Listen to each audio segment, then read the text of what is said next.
qual é a diferença entre orar e rezar? Se é que existe uma diferença nesses dois termos, afinal, nos dias de hoje, a gente utiliza ambos como sinônimos, ao ponto que se a gente olhar no dicionário mesmo, em alguns a gente vai ter como grupo de sinônimos para aquela palavra, orar vai ter como sinônimo rezar, e rezar vai ter como sinônimo orar.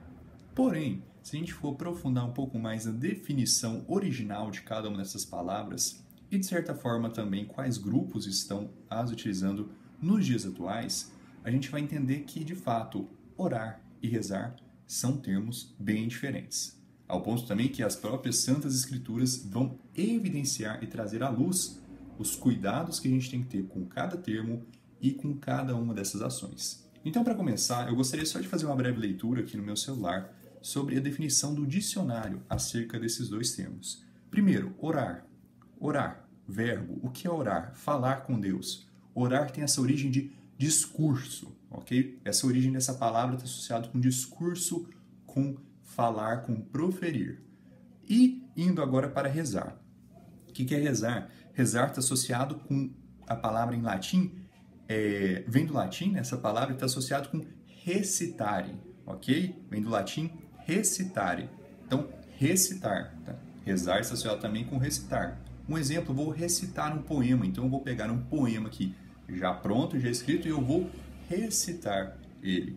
E se a gente continuar olhando aqui, só mais uma breve definição de rezar, o primeiro exemplo que dá aqui, significado de rezar, do dicionário online de português. Proferir, dizer orações, fazer súplicas religiosas, preces. O primeiro exemplo que é dado, o fiel rezava 10 Ave Marias. Então, o fiel rezava 10 Ave Marias. Então, aqui a gente tem esse indivíduo que está rezando essa mesma prece 10 vezes. Então, a mesma coisa. Ele está falando a mesma coisa, um número total de 10 vezes, ok? Então, qual é a outra associação que a gente pode fazer? A oração, ela é falada, ela é proferida, é como se fosse uma conversa. Enquanto a reza, ela já tem um modelo pronto. Ela é lida, ela é repetida.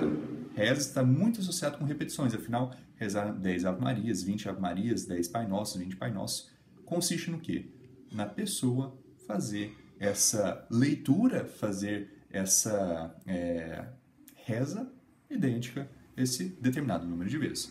Agora vamos olhar no que a Bíblia tem nos a dizer sobre ambos os termos, tudo bem? Então vamos agora para Êxodo capítulo 33. Êxodo é o segundo livro da Bíblia, a gente tem Gênesis e depois a gente tem Êxodo. Êxodo capítulo 33, vamos lá para o versículo 11, onde a gente vai poder ver um significado associado com orar, com conversar. Êxodo capítulo 33, versículo 11. E o Senhor falava com Moisés face a face, como um homem fala com seu amigo. E ele voltava novamente ao acampamento, mas seu servo Josué, o filho de Num, um jovem, não se apartava do meio do tabernáculo. Então aqui a gente já tem um exemplo muito positivo de Moisés, que conversava com Deus como um homem conversa com seu amigo. Então tinha uma grande intimidade, okay? Ele conversava, ele tinha esse diálogo com Deus, ele tinha esse momento de oração. Tudo bem? Então agora vamos para 1 Tessalonicenses. Tá, já deu para entender sobre o quão íntimo é essa questão em relação à oração. Mas com qual frequência a oração deve ser feita? Então vamos aqui para 1 Tessalonicenses. 1 Tessalonicenses é no Novo Testamento, ok? Então a gente tem Gálatas, Efésios, Colossenses, aí a gente tem essa coleção de livros que é tudo com T, então 1 Tessalonicenses, 2 Tessalonicenses, 1 Timóteo, 2 Timóteo, Tito. Então, 1 Tessalonicenses, depois de Colossenses, indo aqui para o capítulo 5, começando a leitura no versículo 16. Regozijai-vos sempre, orai sem cessar. Então, com qual frequência a gente deve estar tendo essa oração, esse momento de comunicação com Deus? Sem cessar, constantemente. Em todas as coisas dai graças, porque esta é a vontade de Deus em Cristo Jesus para convosco. Então, a vontade de Deus é que a gente esteja continuamente orando, que a gente continuamente esteja dando graças. E uma oração, alguém pode dizer, nossa, mas eu não sei o que eu vou orar. Você pode estar agradecendo pelo seu dia, pela sua vida, pela sua saúde. Você pode estar agradecendo pela saúde de um familiar seu, de um amigo seu, pela segurança que você tem em sua casa, as roupas que você veste. Você pode fazer uma oração de intercessão. O que isso quer dizer? Você, por exemplo, tem um avô e esse avô está doente. Se você pede a Deus que Deus cure o seu avô, por mais que não seja você que esteja com essa enfermidade, com essa doença, você está orando para que Deus cure o seu avô, ok? Uma terceira pessoa. Então, isso é uma intercessão. Você está fazendo intercessão pelo seu avô. Isso é algo positivo. Isso é o que a Bíblia fala que nós devemos também fazer. Tudo bem? Então, constantemente a gente deve estar orando sempre, sem cessar. E por quanto tempo a gente deve orar? Qual deve ser a duração dessa oração que a gente faz? Vamos agora para Lucas capítulo 6. Então a gente tem os 4 evangelhos, Mateus, Marcos, Lucas e João. A gente vai para Lucas, entre Marcos e João. Lucas capítulo 6. Afinal, Jesus Cristo é um exemplo para toda boa obra. E sem dúvidas a gente tem diversos momentos na Bíblia onde Jesus estava orando. E se a gente for parar e prestar atenção, Jesus Cristo orava por uma quantidade de tempo muito grande. Então vamos aqui para Lucas, capítulo 6, versículo 12. E aconteceu que naqueles dias ele subiu ao monte para orar. E ele passou a noite toda orando a Deus. Nossa, mas que cronograma eu devo ter na minha oração? Deve ser uma oração de 5 minutos, uma oração de 10, uma oração de 30? Não tem limite. Não tem mínimo e também não tem máximo. Ok? Então, a partir do seu coração, quando você precisar orar, de fato a Bíblia fala que a gente deve orar, mas ela não dá um cronograma, ela não dá um tempo certo. É algo que cabe a nós mesmos decidirmos quanto tempo a gente vai querer orar. E a gente vê aqui que Jesus passava grandes quantidades de tempo mesmo orando. Tudo bem? Aqui passou a noite inteira orando. Passou todo esse tempo dedicando a essa oração, essa conversa para com Deus. Tudo bem, a gente já viu aqui várias definições sobre orar. E quanto ao termo rezar? A gente não vai encontrar esse termo aqui na Bíblia King James. A gente não vai encontrar essa palavra rezar. Mas a gente encontra o conceito dela, sim, também no livro aqui de Mateus, associado com os 4 evangelhos. Então, como eu disse, Mateus, Marcos, Lucas e João. Mateus é o primeiro desses livros. Vamos até Mateus, capítulo 6, indo aqui para o versículo 6, onde a gente tem justamente Jesus falando sobre o Pai Nosso, né, que é conhecido por diversas denominações, por diversas pessoas até que não são cristãos. Eu acredito que muitas já ouviram em algum momento da vida Pai Nosso, ok? Então vamos para Mateus capítulo 6, começando a leitura no versículo 6. Mas tu, quando orares, entra no teu quarto e fechando a tua porta, ora a teu Pai que está em secreto. E teu Pai que vem em secreto te recompensará publicamente. Aqui também responde uma pergunta muito interessante. Aonde eu devo orar? Então, existem orações que, por exemplo, dar graças pelo seu alimento, que você vai estar na mesa com a sua família, ou você vai estar comendo em um restaurante, você vai estar comendo em um local público, que não tem nada de errado em você fazer uma breve oração agradecendo pelo alimento que está diante de você.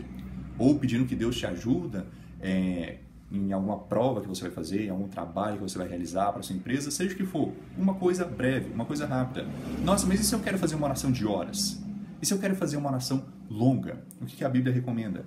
Que eu vá para um local privado, que eu não faça isso em público e eu ore para Deus.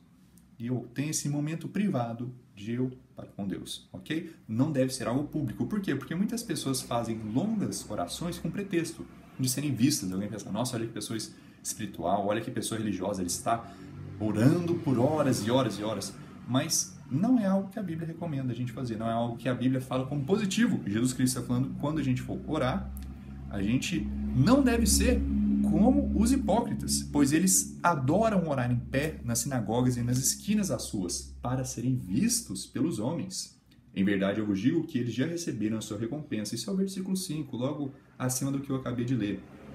Vamos continuar aqui a leitura. Versículo 7. Mas orando, não useis de vãs repetições. Olha o que a Bíblia está falando aqui. Vãs repetições. O que é vão? É algo inútil, é algo que não tem proveito. É algo vaidoso, nossa. Vãs repetições. Como fazem os pagãos, pois pensam que por muito falarem serão ouvidos. E aqui que a gente vê a caracterização do que é rezar. O que é rezar? O que é um rezar ao Pai Nosso? Eu vou estar rezando a mesma oração de novo, até o ponto que a gente tem também o terço, né? Que a cada etapa do terço você está rezando a mesma reza. E isso aqui é algo que Jesus Cristo está dizendo contra. Para a gente não fazer como os pagãos fazem.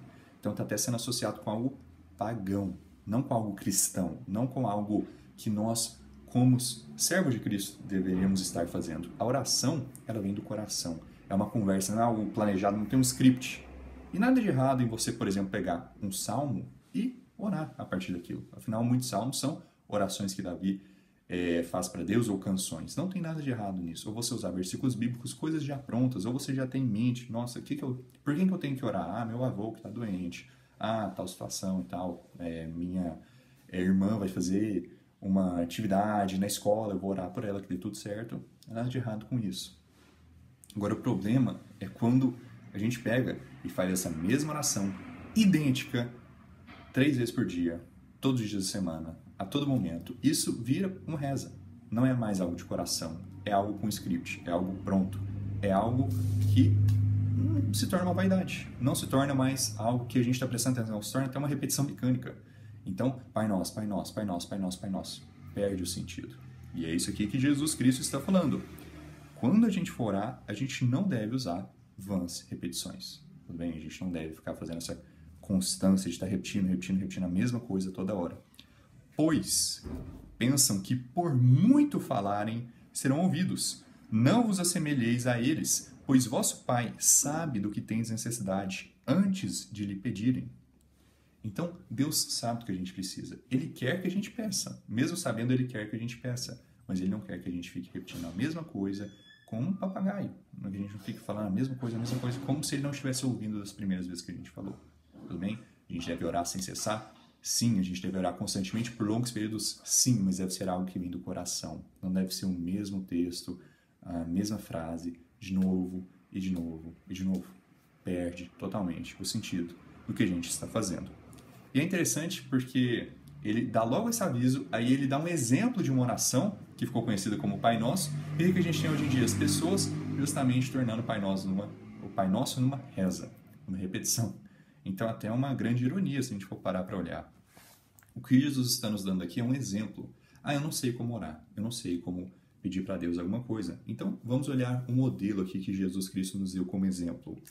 Orai, pois, da seguinte maneira: Pai nosso que estás no céu, santificado seja o teu nome. Então, glorificando a Deus, reconhecendo que Deus é o Senhor, que Deus é todo-poderoso, é uma boa maneira de a gente começar a nossa oração, fazendo referência ao poder de Deus, fazendo referência à posição de Deus. Pai nosso que estás no céu, santificado seja o teu nome, venha o teu reino, seja feita a tua vontade na terra, como é no céu. Então, que a sua vontade seja feita, que o que é perfeito ao Senhor, o que tu deseja que aconteça, é também uma boa maneira da gente estar conduzindo a nossa oração.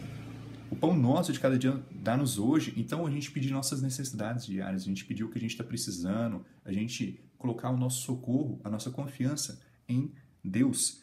E perdoa-nos as nossas dívidas, como nós perdoamos aos nossos devedores. Então a gente também pedir perdão pelos nossos pecados, pelas nossas iniquidades, pelas injustiças que a gente faz continuamente, todo dia a gente peca. Então todo dia a gente tem um motivo para orar, pedindo perdão, pedindo para que Deus nos limpe nossos pés. Então, continuando aqui, não nos conduz à tentação, mas livra-nos do mal, nos dê forças para resistir do mal, nos dê forças ao Senhor. Tem esse pecado que eu tenho muita dificuldade em lidar com ele na minha vida, é um vício, é uma pedra de tropeço para mim, me ajude a livrar essa minha vida, me ajude a me manter firme, me ajude a me manter perseverante para longe disso, ok? Me manter caminhando nos passos do novo homem, não do velho homem. É algo importante também da gente estar pedindo. Então, e aqui a gente tem essa conclusão, porque teu é o reino e o poder e a glória para sempre. Amém. E a gente tem também Jesus Cristo dizendo, logo pouco antes de ele ser crucificado, para a gente pedir tudo no nome dele. Então, para a gente concluir nossas orações em nome de Jesus. Para a gente confiar, enquanto a gente estiver orando, no nome de Jesus. É algo também que Jesus Cristo nos ensina a fazer. Então, é assim que é feita uma oração. Do contrário de uma reza, que a Bíblia avisa contra vãs repetições, que são coisas que os gentios fazem, que nós, como cristãos, não devemos estar fazendo. E aqui que a gente vê a importância de saber a diferença de uma oração e de uma reza. Que muitas pessoas, de fato, por inocência, acham que o termo é igual, porque muitas pessoas não veem diferença, mas quando a gente vê em que aplicação elas estão sendo usadas e da onde cada palavra surgiu, dá para entender o quão gritante é a diferença entre o termo orar e o rezar. Espero que isso tenha ficado claro para todos vocês que estão assistindo esse vídeo. E só para concluir, eu gostaria de ler uns últimos versículos aqui em Filipenses. Então vamos para Filipenses, também é no Novo Testamento. Vamos para Filipenses. Filipenses está localizado depois de Efésios e anteriormente a Colossenses, ok? Filipenses no capítulo 4, indo aqui para o versículo 6. Por nada estejais ansiosos, mas em tudo, pela oração e súplica com ação de graças, sejam as vossas petições conhecidas diante de Deus.